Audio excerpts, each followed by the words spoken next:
Satu lagi menteri terjerat korupsi.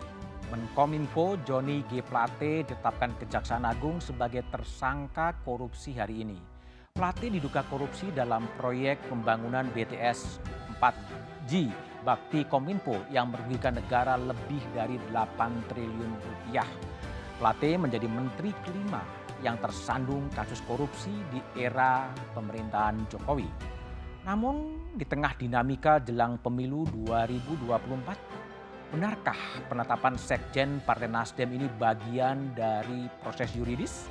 Atau adakah unsur politis? Inilah satu meja The Forum malam ini. Plate tersangka, skenario siapa dalam tanda tanya?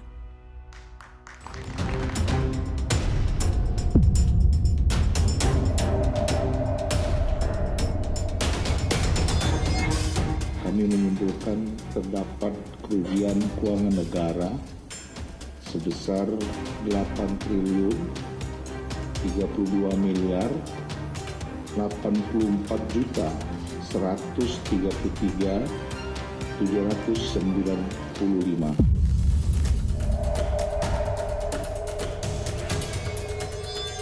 Yang bersangkutan diduga terlibat di dalam peristiwa tindak pidana korupsi proyek pembangunan infrastruktur BTS 4G paket 1, 2, 3, 4, dan 5. Sehingga tim penyidik pada hari ini telah meningkatkan status yang bersangkutan setelah dari saksi menjadi tersangka.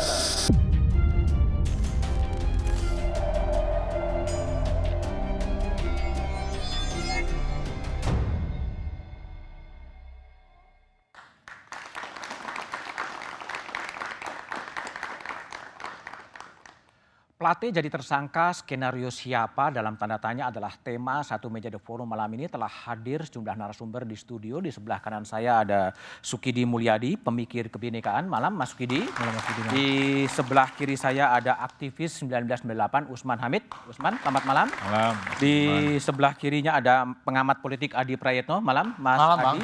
Selamat malam. Melalui sambungan Zoom ada Ali Mohtar Ngabalin, tenaga ahli utama kantor staf Presiden. Malam Bang Ali.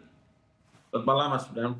Kemudian melalui sambungan Zoom juga ada Direktur Penyidikan Jaksa Agung Muda Pidana Khusus Kejaksaan Agung Pak Kuntadi. Malam Pak Kuntadi. Selamat malam. Oke, sebelum saya mulai dialog kita coba dengar update terakhir dari jurnalis Kompas TV Fredika Ananda dari Kejaksaan Agung. Nanda Aprilia, boleh dikabarkan update terakhir kondisi di Kejaksaan Agung sekarang?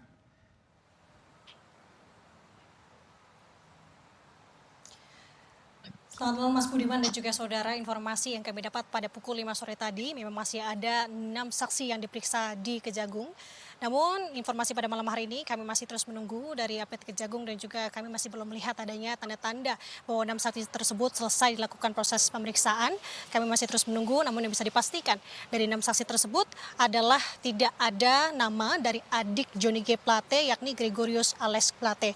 Berarti total ada sebanyak 7 saksi yang diperiksa hari ini, di mana dari 7 saksi, 1 saksi ini naik statusnya menjadi tersangka yakni Menkominfo Johnny G. Plate. Kemudian tadi juga dilakukan beberapa skema oleh penyidik Kejagung, yakni adanya penggeledahan dari mobil yang digunakan Johnny G. Plate menuju ke Kejagung, ditemukan beberapa barang dan juga dilakukan penyitaan seperti halnya KTP, ID card, handphone dan juga beberapa dokumen lainnya, dan juga ditemukan sebuah amplop putih dan juga adanya penggeledahan di 2 lokasi lainnya.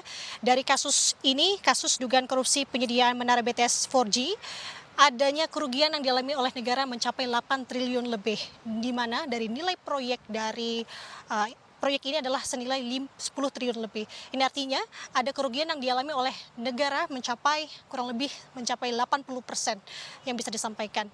Mas Budiman, kembali ke studio. Oke, baik. Terima kasih Nanda Aprilia dari Kejaksaan Agung. Saya akan memperdalam informasi dari Nanda kepada Mas Kuntadi, Direktur Penyidikan Jampitsus Kejaksaan Agung. Pak Kuntadi, ini diperiksa Pak Johnny Plate untuk ketiga kalinya, langsung ditetapkan sebagai tersangka dan kemudian ditahan. Apa sebetulnya yang ditemukan dalam kurun waktu 48 jam sebelum kemarin hari Senin menjumpa pers, belum ada bukti yang cukup kuat?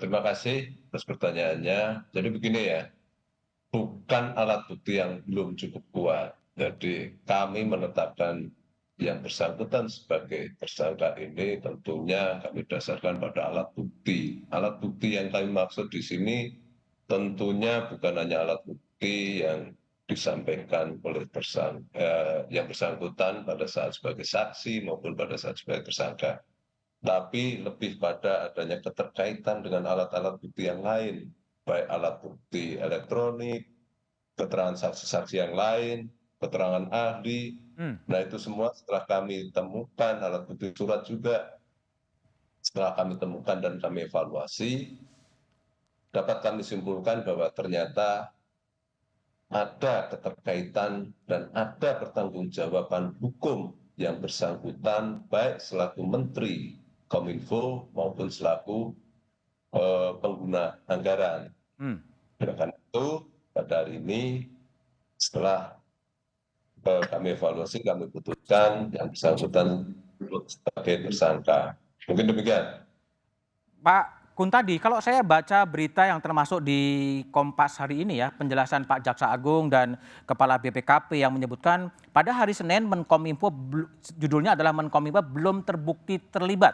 Lalu kemudian apakah kemudian ditemukan persesuaian alat bukti dalam 48 jam karena pada hari Rabu kemudian ditetapkan sebagai tersangka? Jadi begini ya, evaluasi ini kan kami terus lakukan dan pemeriksaan pada hari Senin, Selasa, dan Rabu ini pun tetap kami lakukan pemeriksaan.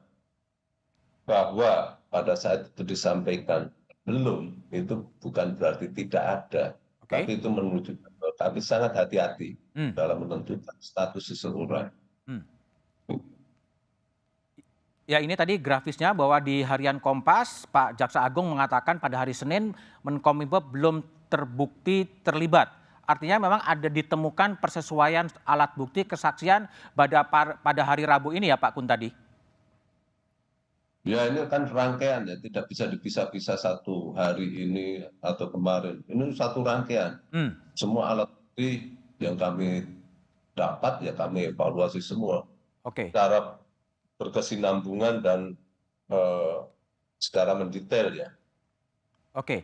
Jadi kalau kita masuk sedikit ke kasus, ini berarti ada kerugian negara 8 triliun dari proyek yang besarnya 10 triliun. Begitu Pak Kuntadi?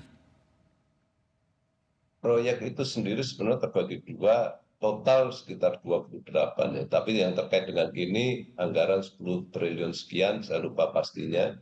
Ya memang benar kerugian berdasarkan hasil penghitungan BPKP 8 triliun 32 miliar. Itu artinya apa? Kerugian negara itu uang yang kemudian tidak bisa dipertanggungjawabkan dari 10 triliun, 8 triliun tidak bisa dipertanggungjawabkan atau gimana sebetulnya? Ya, 8,32 itu uang yang secara hukum tidak bisa dipertanggungjawabkan. Itu bisa macam-macam, bisa karena markup-nya, bisa karena fiktifnya, dan sebagainya. Nanti kita lihat. Pak Kuntadi, banyak juga sekarang spekulasi liar di berbagai media sosial. Apakah kasus ini betul-betul pure kasus hukum atau memang ada kaitannya dengan perkembangan dinamika politik terakhir di tanah air? Wah, saya dapat pastikan penanganan perkara ini tidak ada sama sekali kepentingan politiknya. Kami melakukan penyelidikan perkara ini sudah dari bulan Juli tahun 2002. Ya, penyidikan kami lakukan pada bulan Oktober 2002. Artinya waktu 4 bulan kami dari penyelidikan ke penyidikan, dan itu waktu 8 bulan kami baru menetapkan tersangka. Nah, saya rasa dari hitungan waktu bisa kita simpulkan bahwa kami sama sekali tidak ada agenda keterkaitan dengan kegiatan politik di luar, dan dapat kami pastikan juga setiap tindakan kami pasti kami jaga independensinya, profesionalitasnya, dan objektivitasnya. Dan itu semua kami dasarkan pada fakta dan alat bukti yang ada. Pak Kuntadi, bagaimana Kejaksaan atau Direktur Pidana Khusus, Direktur Penyidikan Jampitsus menjamin bahwa tidak ada intervensi politik dalam kasus penanganan kasus Joni Plate, karena beliau kan tetap selain menteri juga sebagai sekjen partai politik? Ya, jadi begini ya, kami sebagai penyidik, ruang lingkup pelaksanaan kewenangan dan pelaksanaan tugas kami sudah dibatasi oleh koridor hukum, yaitu hukum acara. Artinya setiap tindakan hukum kami terukur dan dapat diukur dengan sandaran hukum acara yang berlaku. Jadi kalau mau melihat kami ini keluar dari koridor itu, nah itu mungkin silakan. Tapi kalau sejauh ini menurut hemat kami, segala tindakan hukum kami dasarkan pada ketentuan yang berlaku, dan kami tidak ada kewenangan lain selain yang diatur oleh undang-undang. Oke, pertanyaan saya terakhir Pak Kuntadi, 8 triliun kerugian negara, strategi Kejaksaan Agung apakah follow the money akan mengikuti kemana uang itu akan mengalir? Ya, kami pastikan ya. Jadi siapapun dan kemanapun uang mengalir akan dimintai pertanggungjawaban? Ya, kami pasti akan telusuri. Oke, baik Pak Kuntadi, saya akan ke Pak Mohtar Ali Mohtar Ngabalin. Banyak orang yang kemudian berspekulasi ada unsur politik, ya, atau intervensi politik dalam kasusnya Pak Joni Plate. Tapi apakah benar demikian? Jawaban Ali Mohtar Ngabalin setelah jeda berikut ini.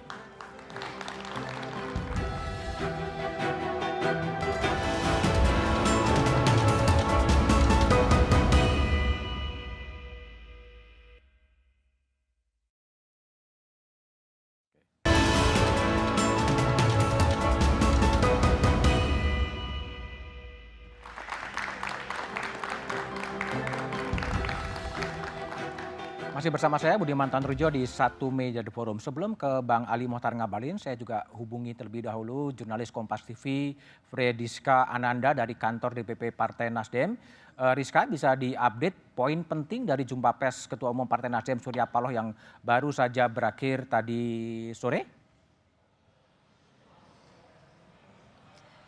Ya, selamat malam Budiman dan juga saudara. Usai ditetapkannya Menteri Komunikasi dan Informatika Joni G. Plate yang juga merupakan kader dari Partai Nasdem, ini tadi siang Ketua Umum dari Partai Nasdem yakni Surya Paloh mengumpulkan pengurus dan juga elit dari Partai Nasdem. Apa agendanya? Yakni adalah terkait dengan evaluasi dan juga mengisi keterkosongan posisi dari Sekretaris Jenderal dari DPP Partai Nasdem, di mana kita ketahui bahwa selain Joni G. Plate merupakan menteri dari Kabinet Presiden Joko Widodo, ia juga merupakan kader dari Partai Nasdem yang juga mengisi jabatan sebagai Sekretaris Jenderal. Dan kemudian berdasarkan hasil evaluasi tadi yang disampaikan oleh Surya Paloh kepada awak media, bahwa dikatakan bahwa disampaikan posisi sebagai Sekretaris Jenderal Joni G. Plate ini digantikan oleh kader Partai Nasdem yakni Hermawi Taslim sebagai PLT Sekjen DPP Partai Nasdem. Nah, kemudian terkait dengan apa yang disampaikan oleh Surya Paloh kepada awak media tadi, dikatakan bahwa tentu Partai Nasdem juga merasa prihatin begitu ya terkait dengan ditetapkannya Joni G. Plate sebagai tersangka terkait dengan dugaan tindak pidana korupsi, yang mana dikatakan bahwa Joni G. Plate ini mengakibatkan kerugian negara senilai 8 triliun rupiah. Dan kemudian mari kita simak sebentar Budiman dan juga saudara kutipan pernyataan dari Surya Paloh berikut ini. Dalam kapasitas saya, baik secara pribadi maupun selaku Ketua Umum Dewan Pimpinan Pusat Partai Nasdem, beserta dengan seluruh jajaran DPP yang ada pada sore hari ini. Dan tentu juga tidak terlepaskan dari seluruh selagorde, baik Dewan Pimpinan Wilayah, Dewan Pimpinan Daerah, sampai DPRT Partai Nasdem seluruh Indonesia. Kami dalam suasana penuh keprihatinan, kesedihan yang sukar untuk kami tutupi. Kami berupaya untuk menutupin ini.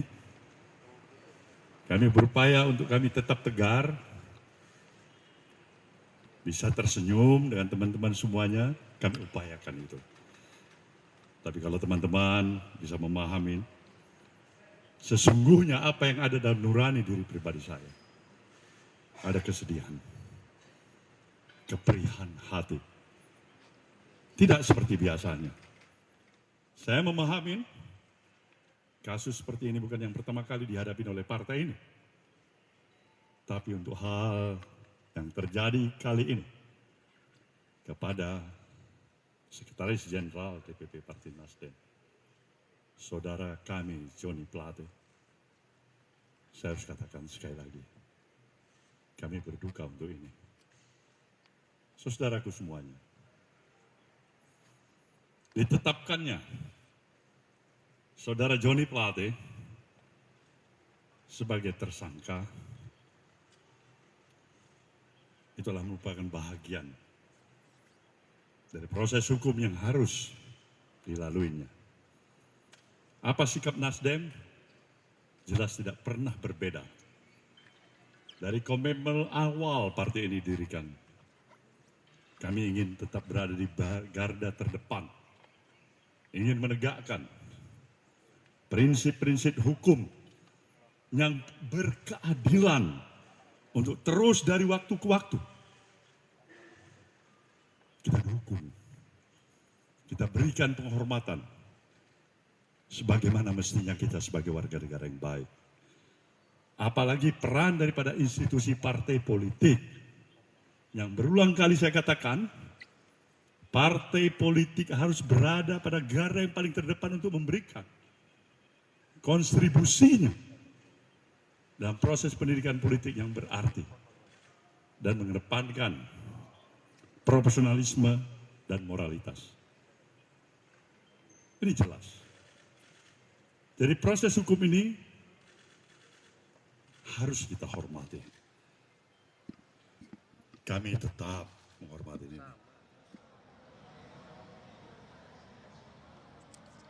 Ya, Mas Budiman, tentu dengan ditetapkannya Joni G. Plate sebagai tersangka atas kasus dugaan tindak pidana korupsi ini tentu mempengaruhi elektabilitas dari Partai Nasdem sendiri. Tadi hal ini juga diakui langsung oleh Ketua Umum dari Partai Nasdem, yakni Surya Paloh, yang mengatakan bahwa tentu isu ini yang berkembang saat ini, di mana seperti yang kita ketahui di media sosial juga tentu spekulasi sudah berkembang yang dikatakan bahwa adanya intervensi politik terkait dengan penetapan Joni G. Plate sebagai tersangka. Namun tadi dikatakan oleh Surya Paloh, ia meyakinkan dirinya bahwa ini adalah murni tindak pidana. Dan kemudian Budiman, saya sampaikan juga bahwa saat ini tadi setelah dilakukannya konferensi pers kepada awak media sekitar pukul 6:30 tadi sore, calon presiden dari Partai Nasdem ini, Anies Baswedan, juga mendatangi dari DPP Partai Nasdem untuk bertemu langsung dengan Surya Paloh. Dan hingga saat ini Anies masih bertemu dengan Surya Paloh di DPP Partai Nasdem, dan juga kami hingga saat ini masih menanti apa hasil dari pembicaraan dari Anies Baswedan dan juga Surya Paloh. Oke, baik, Rizka Ananda, terima kasih dari kantor Nasdem. Oke, saya ke Bang Ali Mohtar Ngabalin. Bang Ali Mohtar Ngabalin, ya, dari istana, sekarang sedang berada di istana, banyak orang kemudian berspekulasi ada intervensi dari istana dalam kasus penahanan dan penetapan tersangka Joni Plate. Apakah memang betul demikian, Mbak Ali? Ya, Mas Budiman dan para pemirsa dan narasumber yang saya hormati. Pertama, saya ingin menyampaikan bahwa jauh sebelum Bapak Presiden melantik para menteri, Bapak dan Ibu para menteri maupun wakil menteri atau kepala lembaga, berkali-kali Bapak Presiden telah menyampaikan agar tetap fokus bekerja pada menjalankan visi misi Presiden dan Wakil Presiden. Beliau berulang kali mengingatkan untuk jangan pernah ada yang cawe-cawe terlibat terkait dengan masalah kasus hukum, termasuk di dalamnya adalah tindak pidana korupsi. Karena itu dalam kasus seperti hari ini, ya Bapak di Medan, dan saya ingin mengatakan bahwa ketika ini masuk dalam masalah hukum, maka Presiden memastikan untuk tidak akan mungkin bisa intervensi dan tidak ada privilege untuk siapapun. Ini penting untuk harus disampaikan ke publik, Mas Budiman. Bang Ali, apakah momentum penahanan dan penetapan tersangka dari Joni G. Plate ini terkait dengan hubungan kurang harmonisnya Pak Jokowi dengan Surya Paloh akhir-akhir ini? Enggak mungkin. Itu pasti tidak mungkin. Saya telah memberikan klarifikasi itu kepada teman-teman. Tadi saya press conference langsung dari Istana Negara, karena tidak ada masalah apa-apa pun dalam urusan politik. Karena itulah maka ketika dikait-kaitkan dengan politik, pada bulan Oktober 2022 itu Nasdem mendeklarasikan calon presidennya. Kasus ini sudah berjalan sejak awal, sudah lama. Jadi memang tidak boleh dikait-kaitkan dengan urusan politik dan penegakan hukum secara murni. Saya bersyukur dan berterima kasih tadi oleh Ketua Umum Nasdem dengan tegas menyampaikan bahwa kasus ini adalah murni kasus hukum. Sehingga tidak boleh ada orang yang mengkaitkan masalah ini. Baik, Pak Ali Mohtar Ngabalin. Saya ke Mas Adi Prayitno. Mas Adi, sebagai pengamat politik, apa yang Anda baca dengan penetapan Sekjen Nasdem, Menkominfo sebagai tersangka dan langsung ditahan? Ada kaitan dengan politik? Kalau membaca kecenderungan publik saat ini ketika Joni Plate yang terkesan tiba-tiba ditetapkan sebagai tersangka. Kok tiba-tiba udah agak lama kan? Memang prosesnya iya, tapi kan sebelumnya juga disebutkan belum ada indikasi kuat untuk ditetapkan sebagai tersangka. Publik itu bergemuruh, Bang. Bergemuruh. Minimal pembicaraan di medsos itu terbelah. Satu sisi ini dikaitkan dengan jalan panjang menuju 2024. Tentang dinamika hubungan antara Surya Paloh dengan Jokowi dan seterusnya. Bahkan banyak yang menuduh ini bagian dari intervensi dan upaya untuk menjegal Anies di 2024. Nyata dan kuat sekali di Twitter. Kalau menurut Anda ada skenario itu? Kalau saya justru sebaliknya. Saya hampir mengamini dengan apa yang sudah disampaikan oleh Kejaksaan tadi ataupun Bang Mohtar Ngabalin. Kalau kita melihat anatomi secara khusus terkait dengan kasus BTS ini yang 4G pengadaan 4G yang kemudian melibatkan begitu banyak jumlah uang yang merugikan negara, ini justru dimulai sebelum Anies dideklarasikan oleh Nasdem sebagai kandidat capres. Tadi disampaikan prosesnya kan dimulai sebelum itu semua, Juni. Sementara Anies itu dideklarasikan di bulan Oktober. Oleh karena itu bagi saya ini agak sumir kalau dikait-kait dengan politik. Jadi tidak ada skenario apapun, memang hukum yang bekerja. Yang kedua, kalaupun toh ada skenario intervensi politik terhadap kelompok-kelompok yang dianggap oposan, kritis terhadap pemerintah, selama itu bersih, tidak ada anasir-anasir terindikasi dengan kasus hukum, saya kira tidak akan ada persoalan apapun. Saya ingat persis sepak terjang Fahri Hamzah dan Fadli Zon. Hampir 5 tahun penuh dia mengkritik Jokowi. Hampir 5 tahun. Aman-aman saja. Dan tidak ada persoalan apapun. Itu artinya apa? Politisi memang penuh risiko. Selama kakinya dua-duanya bersih, maka dua-dua kakinya itu tidak akan ada kaitan. Jadi kuncinya hukum. Memang bersih dari korupsi dan tidak ada indikasi apapun ya. Dan kalau mau jujur, partai-partai politik di luar non pemerintah, siapa yang tidak kritis? Semuanya kritis, tapi mereka tidak aman-aman aja. Dan aman-aman saja. Kenapa hanya Nasdem yang kemudian seakan-akan ini dikaitkan dengan Pilpres? Banyak politisi Demokrat kritis, PKS apalagi. Tapi nyaris tak ada dari satupun yang Jadi tidak ada skenario apapun, memang hukum memang berkata demikian ya? Karena secara faktual sudah diungkapkan ada kerugian negara 8 triliun. 8 triliun, besar sekali. Dan tentu saja secara fakta hukum sekarang tidak perlu ahli Bang untuk ngomong itu. Masyarakat biasa sudah bisa membedakan mana yang rekayasa dan mana fakta hukum. Baik. Usman, jadi Anda lihat apa ini sebagai aktivis 98 dan melihat kemudian di 25 tahun reformasi kemudian seorang menteri lagi kemudian ditetapkan sebagai tersangka kasus korupsi dengan kerugian yang cukup besar 8 triliun. Kalau kita lihat 25 tahun reformasi, sebenarnya Indonesia sekarang sedang memasuki penurunan kualitas dalam pemberantasan korupsi. Penurunan kualitas? Ya, kok misalnya indeks persepsi korupsi Indonesia itu sedang menurun, anjlok. Bahkan tahun terakhir ini itu yang terburuk. Tapi kalau kembali ke Plate, apakah ini Anda murni yuridis atau politis? Sangat mungkin kedua-duanya. Kedua-duanya. Jadi secara yuridis memang bukti-bukti hukumnya ada dan tidak terbantahkan misalnya. Tetapi secara politis juga sulit untuk dipungkiri. Dan ini sebenarnya fenomena yang diamati oleh para sarjana dalam konteks pemerintahan Jokowi. Misalnya tulisan Thomas Power itu menjelaskan apa yang dia sebut sebagai executive aggrandizement. Ada upaya untuk menebalkan kekuasaan eksekutif dengan cara weaponization of law enforcement.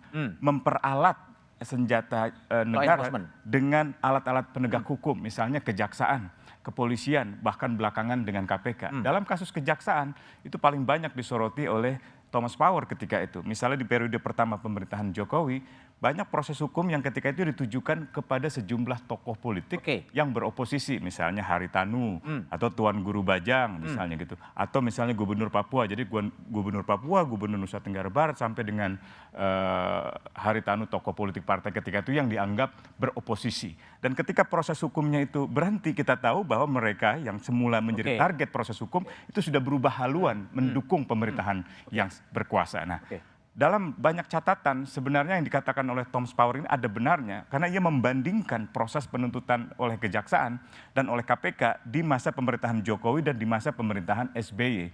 Nah, di masa pemerintahan Jokowi terasa sekali di mana penegak hukum seperti kepolisian dalam kasus-kasus pemidanaan aktivis dan kejaksaan dalam kasus proses hukum terhadap tokoh-tokoh politik itu begitu kental dengan nuansa politik. Pertanyaannya sekarang apakah itu kelanjutan dari apa yang pernah terjadi di masa sebelumnya?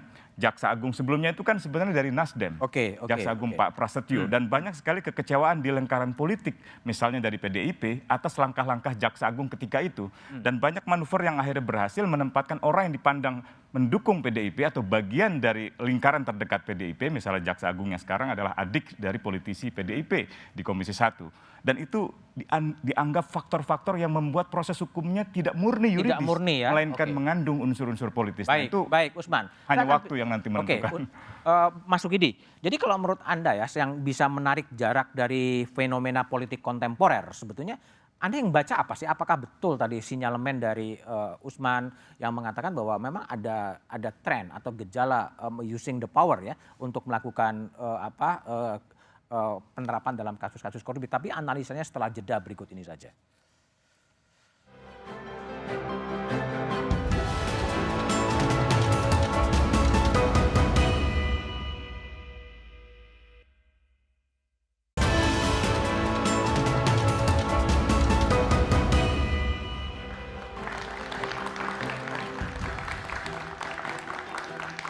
Masih bersama saya Budiman Tanurjo di Satu Meja The Forum. Sebelum saya melanjutkan dialog, kita dengar terlebih dahulu bagaimana pandangan masyarakat pasca Kejaksaan Agung telah menetapkan Johnny Plate sebagai tersangka dan hari ini langsung ditahan. Jadi menurun ya tingkat kepercayaan publik terutama sebagai masyarakat melihat menterinya yaitu Menteri Komunikasi yang seharusnya bisa membangun komunikasi dengan adanya tower-tower BTS yang sudah dianggarkan tapi malah dikorupsi uangnya dan towernya pun tidak tahu jadi apa enggak gitu kan. Jadi menurut saya sih cukup miris ya. Kan kalau tindakan korupsi itu kan udah pasti merugikan negara ya, apalagi dengan nilai yang sangat fantastis itu. Kan kalau misalnya ngomongin kepercayaan publik, apalagi tahun ini tahun politik ya, mungkin itu juga akan mempengaruhi kepada mungkin elektabilitas dari bakal calon presiden yang dari partai yang mereka usung. Bagi saya sih sebagai masyarakat ya, mestinya memang masyarakat membuka ininya lagi perhatiannya atau menilai seseorang itu kan sudah tersangka korupsi, otomatis kalau misalkan sudah terjerat hukum mestinya sudah jadi pertimbangan di masyarakat dan itu akan mempengaruhi kepercayaan itu sendiri. Sebenarnya kecewa sih dari masyarakat ya, karena lagi-lagi ada menteri yang tertangkap tersandung kasus korupsi begitu ya, dari jajaran kabinet kembali tertangkap, terlebih kita udah mendekati tahun politik begitu. Ya tadi saya juga baca beritanya sih ya Mas ya, tadi kita lihat dari 10 triliun itu terus juga dia korupsi 8 triliun ya Mas ya, sekian-sekian gitu kan. Ya menurut saya ya bisa merusak kepercayaan masyarakat juga ya, banyak juga yang dirugikan ya kan, bukan cuma masyarakat mungkin juga partai dan yang lain-lainnya gitu kan. Oke. Itulah pandangan publik ya, pandangan masyarakat soal penetapan tersangka Johnny G. Plate. Saya akan tanya kepada Mas Sukidi, pemikir kebinekaan. Mas, ini di masa Presiden Jokowi 2 periode hampir 5 menterinya kemudian masuk penjara karena korupsi. Apa yang Anda baca dengan kasus itu sebenarnya? Ya, pertama ini duka kita sebagai bangsa. Duka kita sebagai bangsa? Duka kita sebagai bangsa karena Republik ini didirikan oleh para pendiri Republik sebagai bangsa yang religius, tapi 78 tahun kemudian kita tumbuh menjadi bangsa yang korup, corrupt nation. Corrupt nation? Ya, itu pertama. Yang kedua, Republik ini didirikan oleh para pendiri bangsa yang memiliki integritas moral yang luhur, Tetapi sekarang Republik ini dikendalikan oleh para pemimpin yang korup dan tamak. Dan ketamakan itu adalah sumber kejahatan yang membelit bangsa ini. Itu yang kedua. Yang ketiga, yang tak kalah pentingnya adalah korupsi sebagai kejahatan yang luar biasa, itu terjadi justru di tengah masyarakat yang hidup dalam garis kemiskinan. 26 juta lebih masyarakat. Sebentar Mas Sukidi, kita coba dengar ya, kita ada konferensi pers dari Partai Nasdem, Pak Anies Baswedan memberikan konferensi pers. Coba Ada suasana keprihatinan yang kita semua rasakan. Saya pun merasakan keprihatinan yang luar biasa. Tapi di sisi lain, saya menyaksikan seorang yang konsisten, seorang yang persisten, seorang yang kukuh dalam memegang prinsip, dalam memegang komitmen, betapapun besar cobaan, ujian, tantangan yang harus dihadapi atas sikap, atas pilihan yang dilakukan. Malam hari ini saya menyaksikan dari dekat dan saya bangga. Saya bangga memiliki abang seperti Bang Surya Paloh ini. Dan di dalam perjalanan kami lewati beberapa waktu ini, seorang nasionalis sejati mengambil sikap untuk menyatakan kepada semua bahwa di negeri ini ada kesetaraan kesempatan, bahwa di negeri ini semua mendapatkan perlakuan yang setara. Seorang yang menyatakan dengan lantang bahwa menghormati kebinekaan adalah dengan menjaga persatuan. Karena itu, ujian, tantangan yang dilewati, itu dilewati dengan rasa yakin bahwa ini membawa pesan-pesan dan nilai kebenaran. Begitu banyak orang mengatakan A, B, C, D, E tentang kami, dan Bang Surya Paloh sebagai seorang nasionalis sejati melakukan pengujian, melakukan pembuktian, melakukan pemantauan, dan sampai kepada sikapnya. Konsekuensi dari sikap dan pilihan yang diambilnya besar bagi Bang Surya Paloh dan bagi Nasdem. Tapi tadi di ruangan kita ngobrol, kita berdiskusi, saya menyaksikan dari dekat pribadi-pribadi yang tak bergeming, pribadi-pribadi yang memilih untuk teguh dalam sikap, memilih untuk menghadapi ini semua, cobaan, tantangan yang muncul atas konsekuensi keputusan-keputusan dengan keyakinan bahwa Tuhan Allah Subhanahu wa Ta'ala akan berpihak kepada kebenaran. Tantangan besar insya Allah bisa dilewati bila keyakinan itu ada. Dan malam hari ini saya menyaksikan dari dekat.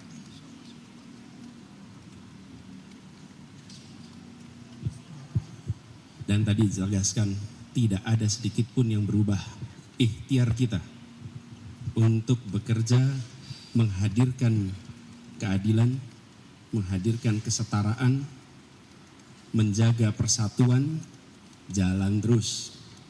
Tidak ada yang berubah, tidak ada yang bergeser, dan tidak ada yang melambat.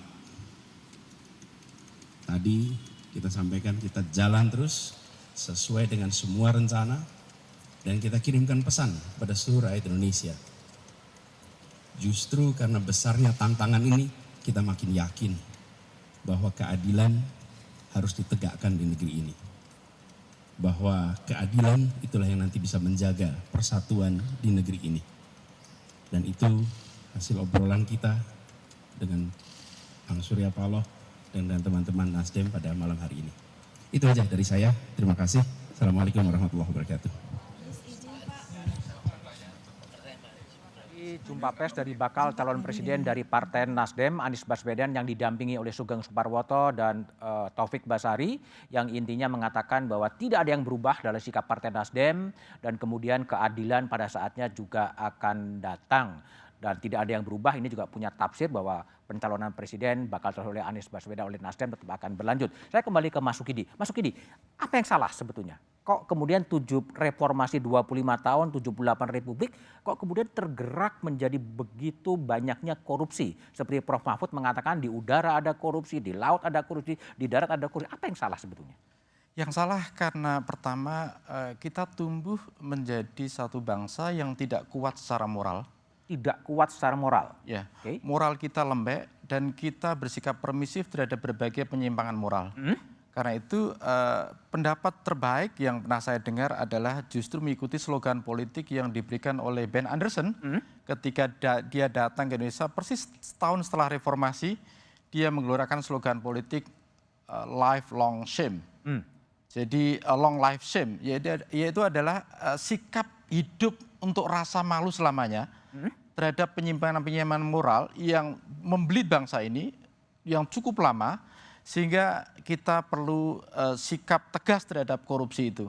Karena itu zero tolerance terhadap korupsi itu harus selalu menjadi komitmen kita bersama dan tidak ada toleransi sedikit pun pada korupsi itu sendiri.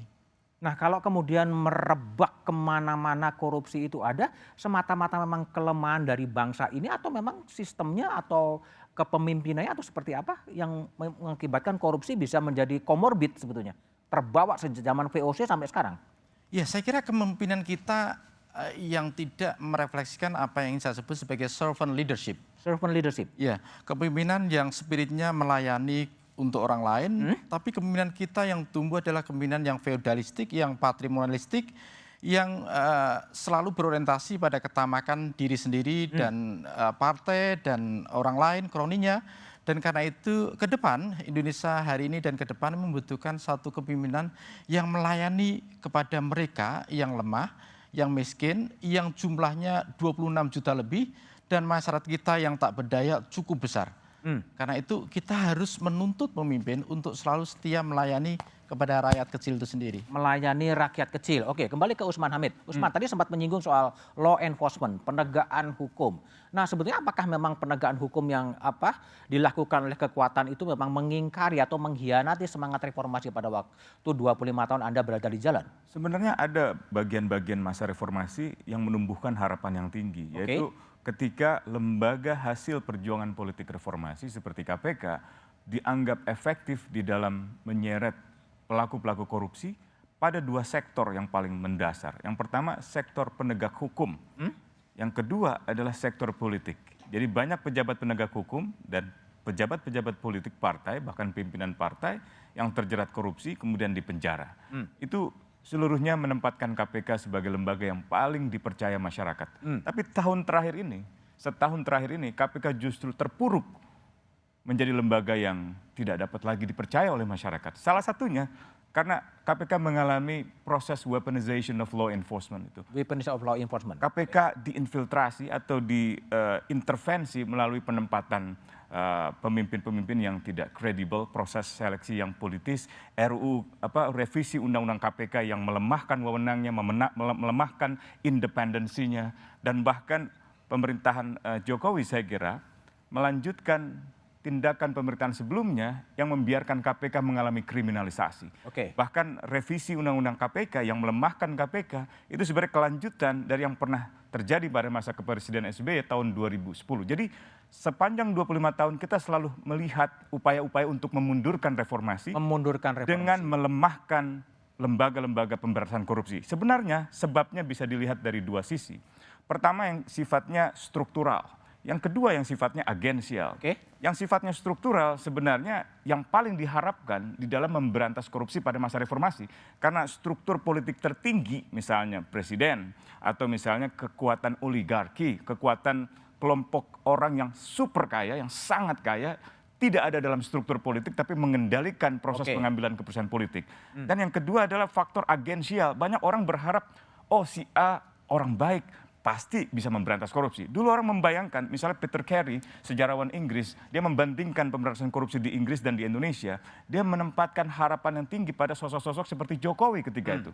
Menjadi wali kota, menjadi gubernur, mendapatkan Bung Hatta Anti Corruption Award, dan juga mendapatkan penghargaan lain sebagai sosok pemimpin anti korupsi. Jokowi juga berjanji menambah kewenangan KPK, menambah jumlah penyidik KPK menjadi 1.000 dan seterusnya. Tapi setelah menjadi presiden, ia diangkat sebagai petugas partai yang akhirnya tidak lagi memiliki kewenangan penuh untuk mengendalikan negara ini. Nah, penempatan dirinya sebagai petugas partai itulah yang menurut saya ancaman terbesar dalam 2024 simbol ya, jadi permasalahan. Kalau itu terjadi lagi, jangan harap seorang presiden bisa memberantas korupsi. Saya ke Bang Ali Mohtar Ngabalin. Bang Ali, ini kan Pak Jokowi sudah ada 2 periode ya, hampir 2 periode memimpin bangsa ini, tapi masih ada agenda reformasi termasuk anti korupsi yang banyak publik mengatakan terbengkalai atau mangkrak. Sebenarnya apa sih yang terjadi? Tapi analisa dari Bang Ali Mohtar Ngabalin setelah jeda berikut ini.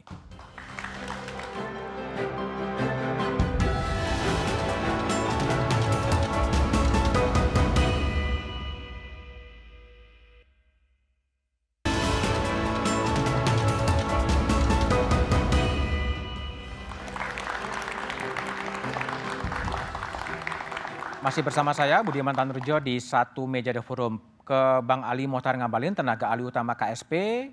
2 periode Presiden Jokowi memimpin, ada yang menyebutkan pemberantasan korupsi menjadi mangkrak. Dan setelah ditetapkan oleh Bang Joni Plate sebagai tersangka, kemudian siapa yang akan menggantikan Menkominfo, Bang Ali? Ada 3 pertanyaan penting yang saya harus jawab. Istilah mangkrak itu tidak tepat kalau mangkrak dalam pemberantasan tindak pidana korupsi. Hari ini Kejaksaan Agung melakukan langkah-langkah yang luar biasa, kita harus berikan apresiasi. Mangkrak itu mungkin lebih pas di sana, Wisma Hambalang itu, Mas. Wisma Hambalang Amara, oke. Yang kedua, soal pengganti. Yang kedua. Jadi memang harus dilihat bahwa BTS ini adalah program strategis nasional Presiden Jokowi kepada 3 tempat. Yang pertama daerah-daerah tertinggal, daerah terpencil, dan daerah-daerah terluar. Dana sebesar itu dialokasikan dari hasil pajak rakyat untuk membangun BTS di seluruh Indonesia dan tidak bisa terlaksana. Oke, Bang, pertanyaan saya terakhir, Bang. Yang ganti Bang Joni siapa, Bang, jadinya, Bang? Kita harapkan nanti, insya Allah, mudah-mudahan malam ini atau besok pagi Bapak Presiden mungkin menunjuk ad interim atau langsung pelaksana tugasnya dengan harapan saya berharap bersemangat dan ini menjadi akhlak dan moral yang selalu dikembangkan oleh Pak Jokowi. Beliau akan berkonsultasi lagi dengan Bang Surya untuk bisa menempatkan siapa yang menggantikan. Bang Ali. Terima kasih. Mas Adi Prayitno, tadi kalau penjelasan dari Mas Anies tidak ada yang berubah. Artinya tetap dalam skenario politik. Anda baca seperti apa? Ya, saya kira sederhana membaca sikap politik Nasdem dan statement terakhir dari Anies ya, bahwa sekalipun ada tersangka yang melibatkan Sekjen Nasdem, bahwa iman politik poros perubahan akan terus jalan. Tidak akan kendor, tidak akan ragu, mereka akan terus mengonsolidasi kekuatan politik mereka supaya Anies mendapatkan tiket pencapresan. Tapi terakhir bagi saya, Bang, tesis dalam politik itu disebutkan semakin negara terkonsolidasi, semakin negara itu demokratis, mestinya soal indeks perception korupsi itu hilang. Atau bisa diminimalisir.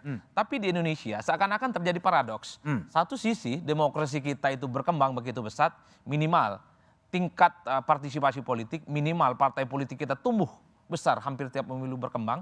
But on the other hand, kita tidak bisa menutup mata. Korupsi kita seperti persepsi-persepsi yang kemudian muncul belakangan ini adalah titik terendah selama 15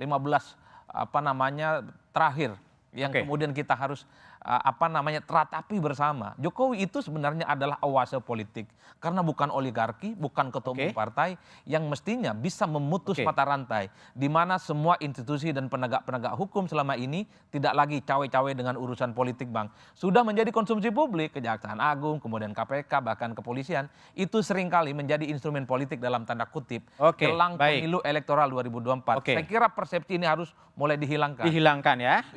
Bahkan kalau mau lihat kita perdebatan per hari ini di media sosial itu lebih kuat narasinya tentang bahwa persoalan Joni Plate ini tidak melulu persoalan hukum, tapi persoalan politik. Oke, itu baik, bisa baik. kemudian Saya kita ke Usman. tutup mata. Ini Koronel Usman, apa yang harus dikerjakan untuk mengembalikan lagi atau memperbaiki kondisi bangsa yang saya meminjam istilah Pak Sukidi adalah kemanusiaan itu tersayat-sayat, korupsinya merajalela, ketamaan singkat atau apa? Mungkin perlu upaya dari seluruh komponen bangsa.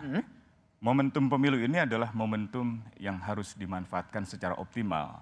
Momentum pemilu bukanlah momentum pesta politik, di mana kita menjadi undangan datang ke sebuah pesta yang hanya menguntungkan segelintir orang-orang yang super kaya. Melainkan forum penghukuman. Forum penghakiman, forum pertanggungjawaban. Orang-orang yang gagal melaksanakan amanat politik, memberantas korupsi, menegakkan hak asasi, jangan dipilih lagi. Jangan dipilih lagi, itu pesan dari Usman Hamid. Mas Sukidi, jadi perlu reformasi jilid 2? Ya, saya kira reformasi dalam konteks penyelenggaraan negara, terutama tata kelola penyelenggaraan negara yang bersih dan akuntabel, dengan terutama berprinsip pada prinsip meritokrasi itu. Karena apa? Karena penunjukan pejabat-pejabat publik, pemimpin republik ini tidak didasarkan pada prinsip meritokrasi, tapi prinsip jasa dan balas politik, sehingga ini mengakibatkan para pemimpin yang sebenarnya tidak punya kecakapan dan tidak punya kebijaksanaan akhirnya terjerumus pada praktek-praktek kejahatan yang luar biasa. Karena itu kita belajar dari Amerika, Thomas Jefferson menyebut para pendiri Amerika sebagai man of merit.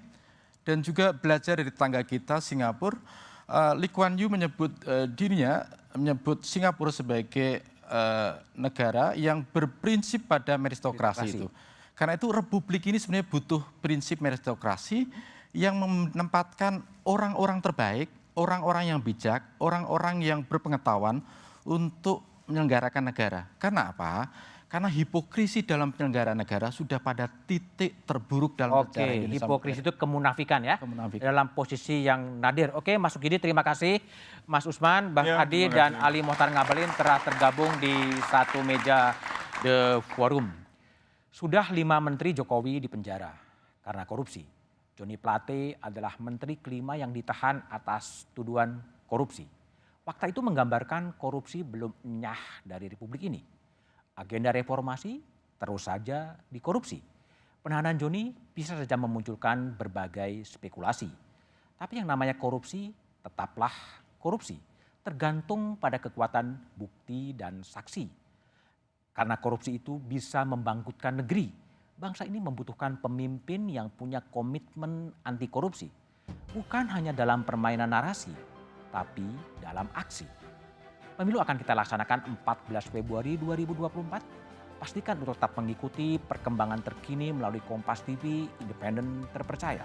Demikian satu meja The Forum malam ini. Sampai jumpa pekan depan. Selamat malam dan terima kasih.